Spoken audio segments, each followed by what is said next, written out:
भद्रायै नियताः प्रणताः स्मतां सर्वमङ्गलमाङ्गल्ये शिवे सर्वार्थसाधिके शरण्ये त्र्यम्बके गौरी नारायणि नमोऽस्तु ते। देहि सौभाग्यमारोग्यं देहि मे परमं सुखं रूपं देहि जयो देहि यशो देहि द्विषो जहि। ओम श्री मात्रे नमः। अवधूतचिंतन श्री गुरुदेव दत्त सद्गुरुनाथ महाराज की जय। जय जय रघुवीर समर्थ। आपण श्री सूक्तातल्या देवीच्या जी नामावली आहे त्यासंबंधी जे मंत्र तयार होतात ते पाहतो आहोत. आज आपण अश्वपूर्वाम रथमध्याम हस्तिनाद प्रबोधिनीम ही जी ऋचा आहे श्री सूक्तातली त्याच्यामधल्या ह्या तीनही विशेष नामांचं आपण चिंतन करणार आहोत. त्यापासून तयार होणारे मंत्र आपण पाहणार आहोत.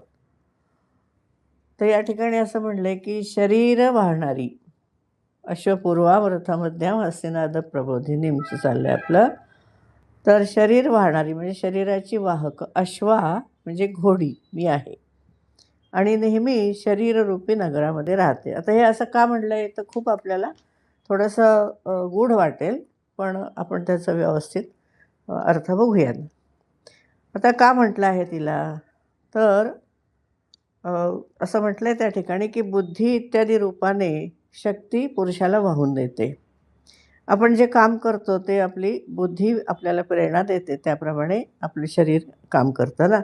म्हणून असं म्हटलंय की बुद्धी इत्यादी रूपाने शक्ती पुरुषाला वाहून देते. म्हणजे घोडा जसा स्वाराला वाहून देतो त्याप्रमाणे बौद्धिक आचाराने बौद्धिक कारणाने देवी मनुष्याला कार्य करण्याकडे नेते, म्हणजे कार्यप्रवृत्त करते. बौद्धिक विचाराने ती कार्यप्रवृत्त करते. बुद्धी मनुष्याच्या शरीरात आहे, त्यामुळे देवी नेहमी त्याच्या शरीरामध्ये राहते. इथे असा प्रश्न पडतो की अश्वाज म्हटलं आहे तर आणखीन काय त्याचा अर्थ होतो का?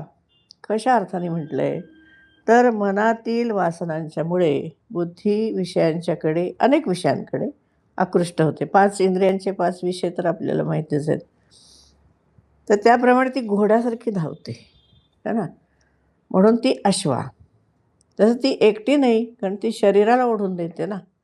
माणसाचं शरीर पण त्या बुद्धीच्या विचाराबरोबर वासनेबरोबर वाहत जातं, कारण ती त्याच्या शरीरामध्ये राहते. म्हणून आता या ठिकाणी शरीराला नगर असं म्हटलं आहे. शरीरात नगरात राहते.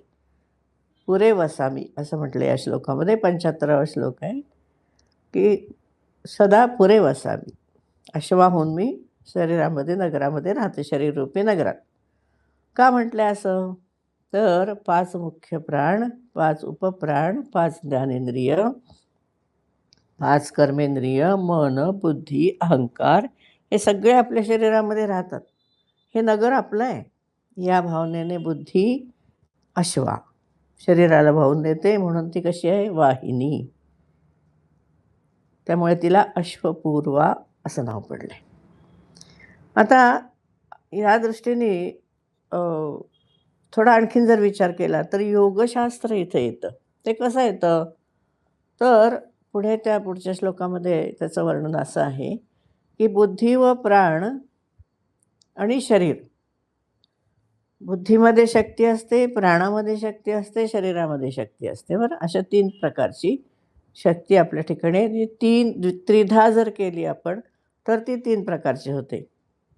आणि योगानुष्ठानाच्या सुरुवातीला बघा इथे खूप तसा गूढ पण आहे आणि योगशास्त्राच्या दृष्टीने महत्त्वाचं पण आहे. योगानुष्ठानाच्या सुरुवातीला मी घोड्याप्रमाणे आवाज करते. आता असं का म्हटलं इथे तर ती जी आहे बुद्धिरूपी अश्वा, तर ती नुसती बुद्धीमध्ये शक्ती आहे का नाही, प्राणात आहे, शरीरात आहे. मग या 3 रूपांना अश्वपूर्वाम रथमध्याम हस्तिनाद प्रबोधिनीम अशी 3 विशेषणं इथं लावलेली आहेत. स्पष्टीकरण करूया आपण.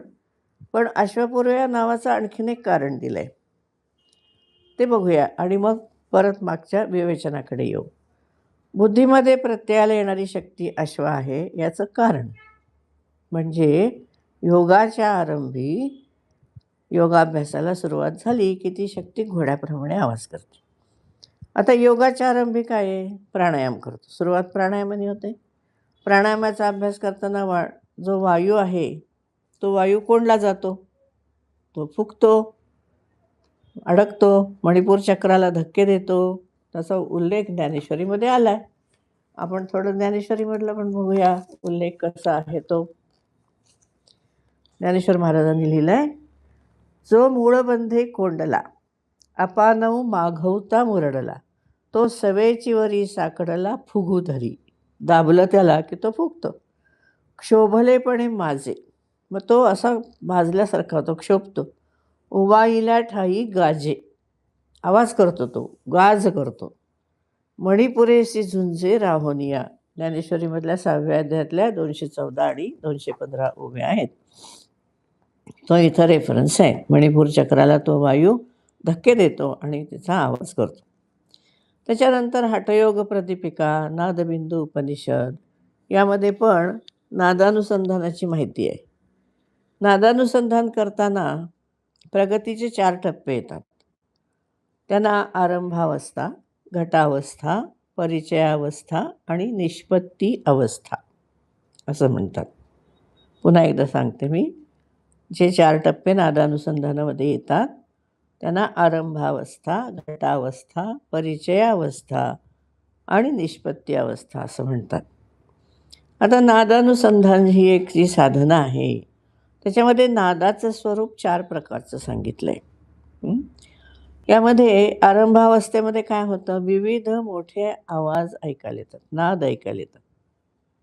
अभ्यास वाढत गेला आपला की ते सूक्ष्मतर होत जातं. घटावस्थेमध्ये काय होतं, तर समुद्र, ढग, भेरी, निर्झराप्रमाणे आवाज येतात. पुढे येते परिचयावस्था, त्यामध्ये दळल्याप्रमाणे, दळण जात्याचा आवाज असतो ना, तसं घंटेप्रमाणे, ढोलाप्रमाणे आवाज येतो. आणि चौथी जी प्रगतीची अवस्था आहे त्याला निष्पत्ती अवस्था म्हणतात. त्याच्यामध्ये लहान घंटा, किणकिण आवाज, बासरीचा आवाज येतो, वीणेचा आवाज येतो, भुंग्याच्या आवाजाप्रमाणे आवाज येतो. हे सूतसंहिता रहस्य भाग 1 डॉक्टर ज.वा. जोशी लिखित जो ग्रंथ आहे त्याच्यामध्ये पान 120 वरती आहे. आणि सिद्धसिद्धांत पद्धतीमध्ये 4:17 एकैवसा मध्योर्धा प्रभेदेन त्रिधा भिन्ना शक्तिरविधीयते, असं इथं पण 3 प्रकारच्या शक्तीचा उल्लेख आलेला आहे. आता या श्लोकामध्ये काय म्हणलं आहे की घोड्याच्या आवाजाप्रमाणे अश्वपूर्वा, घोड्याच्या आवाजाप्रमाणे नाद ऐकू येतो. आता या दृष्टीने पूर्वा म्हणजे केव्हा, प्रारंभी, आधी अभ्यासाला आरंभ करताना अश्वासारखा आवाज करणारी अशी लक्ष्मी देवी, हे लक्ष्मी रूप इथं घेतलेलं आहे.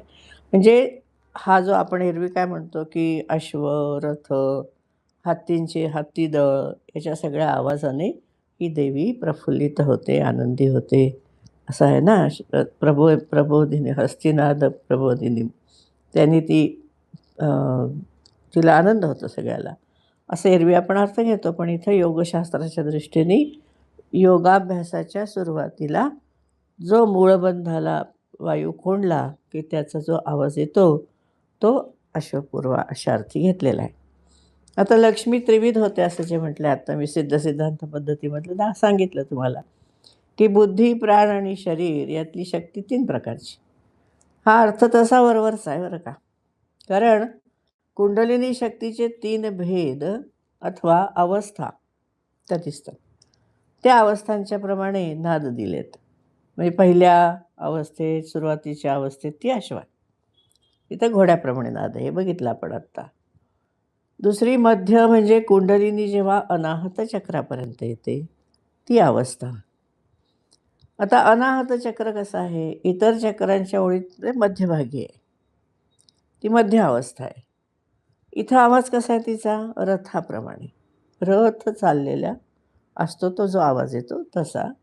आणि ऊर्ध्व अवस्थेमध्ये म्हणजे ती आणखीन वरती गेली की हत्तीप्रमाणे नाद आहे. म्हणजे अश्वपूर्वाम रथमध्याम हस्तिनाद प्रबोधिनीम, याचं तिन्ही नावांचा संबंध कुंडलिनीच्या मधले जी चक्र आहेत त्या चक्रांच्या पाशी ती येत गेली की तिचा आवाज कसा कसा ऐकायला येतो, कशा प्रकारे ती आवाज आपल्याला समजतो ते सांगितलेलं आहे. सिद्धांत पद्धतीमध्ये ते म्हटलं की जी कुंडलिनी आहे ती शक्ती मध्य अध ऊर्ध्व, आता आपण बघितलं तशी सांगितली. आणि ललिता सहस्रनामांमध्ये पण उल्लेख आहे बरं का याचा.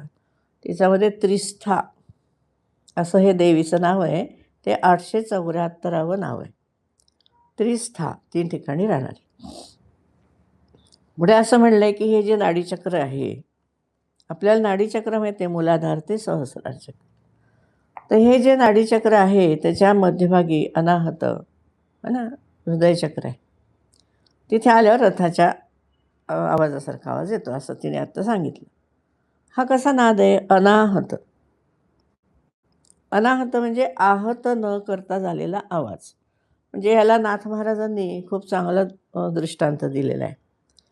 एकनाथी भागवतामध्ये आहे. ते सांगतात की तबल्यामध्ये आवाज असतो, पण तो कसा आहे? बाहेर आलेला नाही आहे. त्याच्यावर थाप टाकल्यानंतर, आहत झाल्यानंतर तो आवाज धा धिन धिन धा काय असेल तो आपल्याला कळतो, पण तो त्याच्यात आहे हे तबलजींना माहिती असतं. तबल्यामध्ये जे एक्सपर्ट असतात, जे गुरु असतात, आचार्य असतात, त्यांना माहिती ह्या तबल्यातून किती बोल येऊ शकतात. म्हणजे त्यांना तबला न वाजवता तबल्यामधले आवाज कळलेले असतात.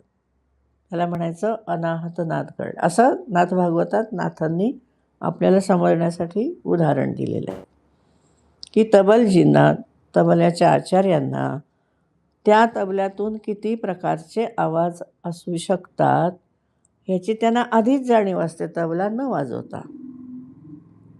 आहत केल्यानंतर आपल्याला ऐकायला येतं, पण अनाहत नाद त्यांना माहिती असतो. तर अशा प्रकारे तो समजून सांगितला आहे नाथांनी नाथ भागवतामध्ये. तर हा जो अनाहत नाद आहे त्या ठिकाणी ती आली नंतर रथाच्या आवाजाप्रमाणे नाद करते.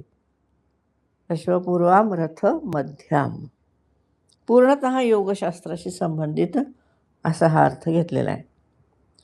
हा कसा आहे? थोडासा जातं जे दळताना घरघर घरघर आवाज येतो की नाही, तसा येतो. आणि या ठिकाणी ज्ञानेश्वर महाराजांनी सुद्धा याचा उल्लेख केला आहे. ज्ञानेश्वरीमध्ये 12व्या अध्यायातलं 7वं ओवी आहे, अनाहताचा हल्लरू गासी असं म्हटलेलं आहे त्यांनी. आणि पुढे त्यांनी असं म्हटलं आहे, ते बघूया आणखीन. त्यांनी त्याच्याबरोबर दुसरं पण उदाहरण दिलेलं आहे. ते म्हणजे असं दिलं आहे की हा जो नाद म्हणजे त्यांनी सांगितलं अनाहताचा हल्लरू गासी असं म्हटलं आहे. पुढं देवीने असं म्हटलं आहे की कुंडलिनी व्योमरंध्र म्हणजे इथलं वरचं आकाशचक्र हे वेगळं चक्र इथं सांगितलेलं आहे. सिद्धांत पद्धती ग्रंथामध्ये द्वितीय उपदेशाच्या 9व्या श्लोकात आकाशचक्राचा उल्लेख आहे. हे कसं आहे आकाशचक्र? तर कमल आहे, त्याच्यामध्ये त्रिकुटाकार जागेमध्ये ऊर्ध्व शक्ती कुंडलिनी आहे. त्या ठिकाणी हत्तीच्या नादासारखा आवाज येतो, नाद येतो असं म्हटलेलं आहे. दत्तमहात्म्य या ग्रंथामध्ये पुस्तकामध्ये घुमणाऱ्या नादाचा उल्लेख आहे बरं का. म्हणजे तो उल्लेख असा आहे, अकार उकार मकार या 3 मात्रा निर्धार, जिचा नोहे उच्चार सूक्ष्मतर अर्धमात्रा ती. ही मात्रा योगी जाणती, जशी मुंगीची गती तशी मस्तकी ती, घुमे सूक्ष्म गतीने. हे दत्त महात्म्यामधला 35व्या अध्यायातला 50वा श्लोक आहे. 49-50. तुम्ही हे रेफरन्सेस पाहू शकता. सगळे योगशास्त्राचे ग्रंथ आहेत त्याच्यामधले हे रेफरन्सेस आहेत. तर त्यामध्ये त्यांनी पण असं म्हटलेलं आहे की या ठिकाणी उल्लेख जो आवाज येतो हत्तीच्या नादासारखा असा आवाज येतो, मस्तकामध्ये घुमणारा असा आवाज असतो. आता पडजिभेच्या वर आपली जी पडजिभ आहे त्याच्यावर तालू जे आहे ज्याला टाळा म्हणतो आपण मराठीमध्ये, तर तालूच्या ठिकाणी व्योमरंध्र असं पण म्हटलं आहे. आणि विशुद्ध चक्रातील आकाशतत्व असा उल्लेख श्रीमद आदिशंकराचार्यांनी सौंदर्यलहरी स्तोत्रामध्ये केलेला आहे. ते असं म्हणतात, महिम मूलाधारे कमपि मणिपुरे हुतवहम स्थितं स्वाधिष्ठाने हृदि मरुतमाकाशमुपरि मनोपि भ्रूमध्ये सकलमपि भीत्वा कुलपथम सहस्रारे पद्मे सहरहसी पत्या विहरसे. या ठिकाणी त्यांनी स्वाधिष्ठान, हृदय, मस्तक, आकाश या सगळ्याचा एक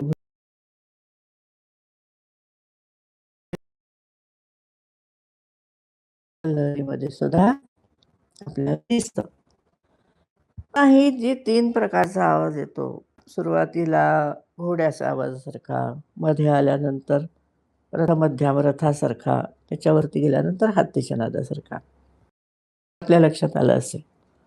आता हे ज्यांना आवाज ऐकायला येतात त्या योग्यांनी, असा प्रयत्न करणाऱ्या योग साधना करणाऱ्या योग्यांनी असा प्रयत्न करताना त्यांना हे जे 3 प्रकारचे आवाज ऐकायला येतात, त्यांनी 3 प्रकारची अशी लक्ष्मी दाखवलेली आहे, असं तिला दाखवलं आहे. म्हणून 3 प्रकारचे मंत्र म्हणून त्यांनी माझी उपासना केली. पहिले 2 मंत्र 8 अक्षराचे असतात, शेवटचा मंत्र 11 अक्षरांचा.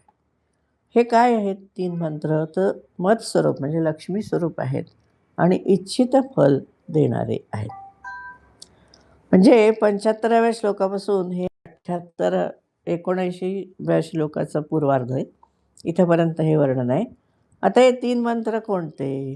कारण फलश्रुती तर हवीच. तर मंत्र आहेत ओम अश्वपूर्वायै नमः, ओम अश्वपूर्वायै नमः, ओम रथमध्यायै नमः आणि तिसरा ओम हस्तिनाद प्रबोधिन्यै नमः. पहिले 2 8 अक्षराचे, तिसरा 11 अक्षरी. आता फलश्रुती काय आहे? तर हे 3ही मंत्र देवी स्वरूप आहेत. उपासनेच्या सुरुवातीला उपासक, गुरु, मंत्र, विधी आणि देवता असा पंचविध भेद असतो. कसा असतं? आपण सुरुवात करताना आपले गुरु असतात, गुरुने दिलेला मंत्र असतो, त्याचा विधी सांगितलेला असतो, त्या मंत्राची देवता असते, हा ना. असं पंचविध भेद असतो. आणि उपासना जेव्हा आपली प्रगत होते तेव्हा आपल्याला लक्षात येतं की गुरु आणि देवता, हा ना, हे एकच आहेत. आपले गुरु हे देवच आहेत आणि देवता गुरुरूपामध्ये आहे. मग त्रिविध भेद राहतो आणि त्यावेळेला मंत्र आणि विधी देवतेमध्ये विलीन होतो. असं झालं की मग उपासक आणि गुरु असा द्विविध भेद राहतो. उपासना आणखी प्रगत होते. मग काय होतं? गुरु आणि देवता एक होतात. उपासनेची पूर्ती झाल्यावर काय होतं? उपासक आणि गुरु यांचंसुद्धा एकात्म्य होतं. म्हणजे पहिला भेद संपतो, सगळं एकाकार होतं. पंचविध जे असतात ते त्रिविध होतात, द्विविध होतात आणि एकच राहतात. सगळ्या संतांनी आपल्या गुरूंना जे वंदन केलं आहे त्यामध्ये या एकत्वाचा उल्लेख केलेला आढळतो. नाथ भागवतामध्ये, ज्ञानेश्वरीमध्ये असा उल्लेख आहे. एकनाथ महाराज म्हणतात, एका एकपणी ठेला ठाऊ. एकनाथ जनार्दन स्वामींशी एकत्व झालेलं आहे. ज्ञानेश्वरीमध्ये नाथ भागवतातलं 3:10 रेफरन्स आहे. ज्ञानेश्वरीमध्ये 4था अध्याय 14वा जो ओवी आहे ते हा निजस्वरूप अनादि निष्कंप. आणखीन एक उल्लेख आहे 13व्या अध्यायामध्ये, आत्मरूप गणेश स्मरण सकल विद्यांचे अधिकरण तेची वंदू श्रीचरण श्री गुरूंचे. 13वा अध्याय पहिली ओवी. म्हणजे नाथ महाराजांनी, ज्ञानेश्वर महाराजांनी असं सांगितले की उपासना जशी प्रगत होत जाते तसं सगळे भेद, पंचविध भेद असतात ते मावळत जातात आणि फक्त गुरु शिष्यांचं एकत्व राहतं. सगळे भेद संपलेले आहेत. त्याप्रमाणे मंत्र आणि देवता यांचं एकत्व आहे हे देवी आपल्याला इथं सांगते. कारण हे मंत्र कसे आहेत? देवी स्वरूप. निर्गुण साकार म्हणता येतं याला. कसं आहे? मंत्रस्वरूप आहे, मंत्रमयी तनू आहे देवीची. त्यामुळे इच्छित फळ तर आपल्याला मिळणारच, न मागता मिळेल. मंत्र, गुरु, देवता, शिष्याचा आत्मा सगळे एकरूप होतात. राहते फक्त त्याची प्रचिती घेणं, ती उपासनेने घेता येते. आता इच्छित वस्तू प्राप्त झाल्यानंतर भक्ताचं इहपर कल्याण होणार, यात काही शंका नाही. ते कार्यदेवी करते आणि ते भक्तांना उपासनेचा मार्ग दाखवते. आणि भक्त शेवटी लक्ष्मीनारायणात्मक परब्रह्माला येऊन मिळावेत, अशी देवीची तळमळ आहे.